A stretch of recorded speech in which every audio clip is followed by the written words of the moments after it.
Hello everyone, एक बार फिर से आप सभी का स्वागत है आपके अपने YouTube channel GK with MK में। तो फ्रेंड्स, जो हमारी मॉडर्न हिस्ट्री की सीरीज चल रही है उसकी वीडियो नंबर 2 है, सेट नंबर 2 है। इसमें भी आपको 50+ क्वेश्चंस मिलेंगे, जबरदस्त रफ्तार से मिलेंगे और ये क्वेश्चंस वे हैं जो हर एग्जाम में फंसते हैं। तो चलिए फ्रेंड्स, वीडियो को बिना टाइम वेस्ट किए शुरू करते हैं। पहला क्वेश्चन है, देखिए आपको 50 क्वेश्चन हमने पिछली वीडियो में कवर कराए थे। यदि आपने नहीं देखे तो आप प्लेलिस्ट में जाकर वहाँ देख लीजिएगा। तो चलिए फ्रेंड्स, शुरू करते हैं। तो पहला क्वेश्चन है आज का कि भारत में प्रथम रेलवे लाइन किसने बिछाई थी? तो ये बिछाई थी जॉर्ज क्लार्क ने। नेक्स्ट क्वेश्चन है कि भारत में ब्रिटिश भूराजस्व प्रणाली का सर्वाधिक लाभ किसे प्राप्त हुआ था? तो ये प्राप्त हुआ था जमींदारों को। जमींदारों ने भाई साहब बहुत लूट खसोट मचाई थी। नेक्स्ट क्वेश्चन है कि किसके द्वारा बंगाल व बिहार में स्थायी बंदोबस्त का शुभारंभ किया गया था? तो लॉर्ड कॉर्नवालिस के द्वारा किया गया था बंगाल और बिहार में स्थायी बंदोबस्त का शुभारंभ। अगला क्वेश्चन है कि रैयतवाड़ी व्यवस्था कब लागू की गई थी? तो रैयतवाड़ी व्यवस्था लागू हुई थी 1820 ईस्वी में। पहली बार औपचारिक रूप से महलवाड़ी प्रथा कब लागू की गई थी? तो 1822 ईस्वी में की गई थी। अंग्रेजी शासन में कौन सा क्षेत्र अफीम उत्पादन के लिए प्रसिद्ध था? मैंने आपको पिछली वीडियो में बताया था कि जो सोरा और अफीम, इसके उत्पादन में बिहार उस समय पर नंबर 1 था और अफीम उत्पादन के लिए प्रसिद्ध था कौन सा? बिहार। नेक्स्ट क्वेश्चन है कि नील कृषकों की दुर्दशा पर लिखी गई पुस्तक नील दर्पण के लेखक कौन थे? तो दीनबंधु मित्र थे। रट लीजिएगा, बार बार रिपीट होता है। अंग्रेजों के द्वारा प्रथम कॉफी बागान कहां पर लगाए गए थे? तो ये कहवा बागान लगाए थे वायनाड जनपद में। और भाई साहब, वायनाड को आज कौन नहीं जानता? वायनाड से सांसद वर्तमान में कौन है? आप हमें कमेंट करके बताइएगा। भारत के बहुत प्रमुख नेता हैं जो वायनाड से फिलहाल सांसद हैं। भारत में अंग्रेजों के समय प्रथम जनगणना किसके कार्यकाल में हुई थी? तो लॉर्ड मेयो के काल में हुई थी। पहली जनगणना कब हुई थी? कमेंट करिएगा आप हमें। नेक्स्ट क्वेश्चन है कि सर टॉमस मुनरो किस भूराजस्व बंदोबस्त से संबंधित थे? तो ये संबंधित थे रैयतवाड़ी बंदोबस्त थे। स्थायी बंदोबस्त के तहत जमींदार को पूरे राजस्व का कितना प्रतिशत राज्य को देना तय हुआ था? तो ये हुआ था 89%। भारत में इस्पात का उत्पादन सर्वप्रथम कब शुरू हुआ था? तो ये शुरू हुआ था 1913 ईस्वी में इस्पात का उत्पादन। आगे बढ़ते हैं। अगला क्वेश्चन है कि रेल विभाग के लिए अलग रूप से रेल बजट कब से आरंभ हुआ था? तो 1924 ईस्वी में हुआ था। भारत और इंग्लैंड के आर्थिक हित प्रत्येक क्षेत्र में टकराते हैं, यह कथन किसका है? तो यह कहा था पंडित जवाहरलाल नेहरू ने। भारत में आधुनिक उद्योगों की स्थापना कब प्रारंभ हुई थी? तो 1850 ईस्वी में हुई थी भारत में आधुनिक उद्योगों की स्थापना प्रारंभ।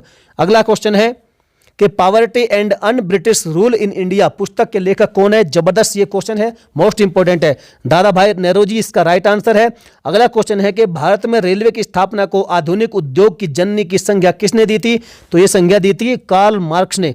किसके काल में सिंचाई आयोग का गठन हुआ था? तो लॉर्ड कर्जन के काल में सिंचाई आयोग का गठन हुआ था।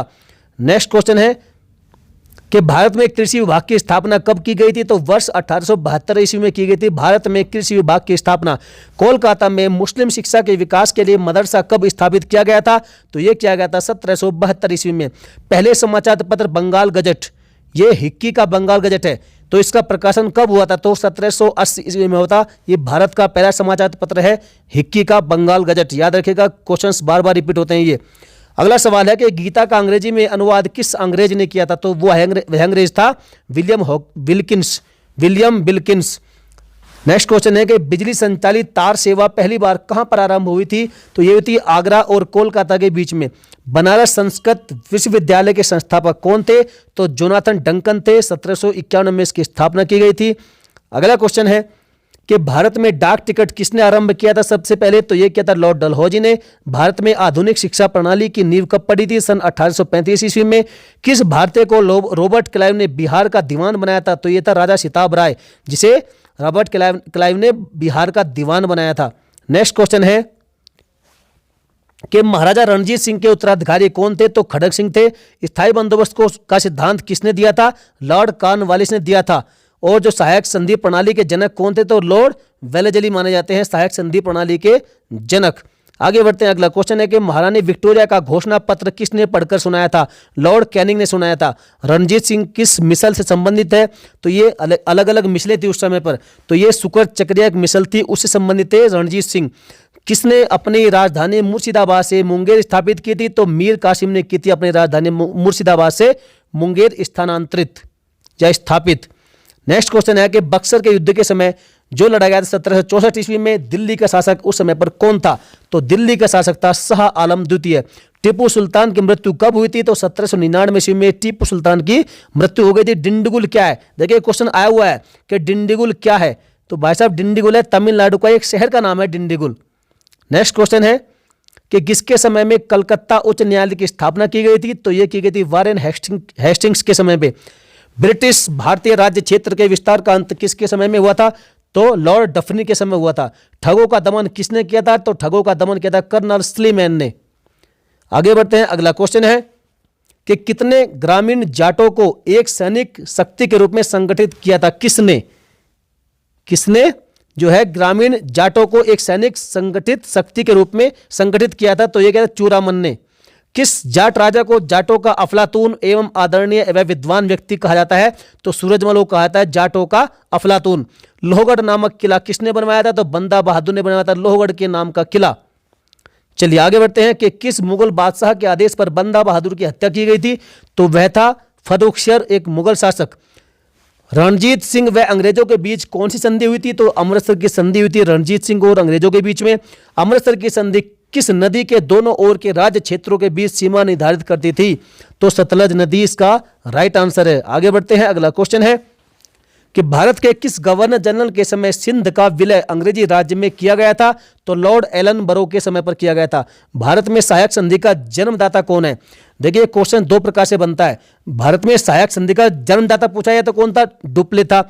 जबकि सहायक संधि को सुनिश्चित और व्यापक स्वरूप प्रदान किसने किया था? तो लॉर्ड वेलेस्ली ने किया था। चलिए आगे बढ़ते हैं, अगला क्वेश्चन है कि पंजाब का राजा रणजीत सिंह उसकी राजधानी कहां थी? तो पंजाब के राजा रणजीत सिंह की राजधानी कहां थी? लाहौर में थी। गोद प्रथा पर प्रतिबंध किस गवर्नर जनरल ने लगाया था?